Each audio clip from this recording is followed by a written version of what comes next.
عام المجتمع، فهو رأي. يعني رأيكم في طريقة ترشح السيد عبد العزيز بوتفليقة، خصوصا أنه يعني لم يتحدث هو بالملف هذه الفكرة هنا، وحتى مبادرة يعني رسالة قدمها. أنا على كل حال عدلت عن الترشيح، ما ترشحتش أنا. وي باش نتفاهموا يعني، باش ما نقول لكم ما نترشحش.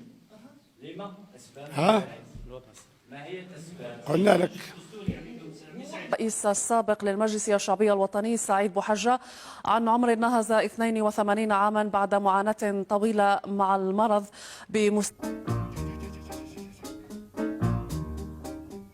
Au suivant et au suivant.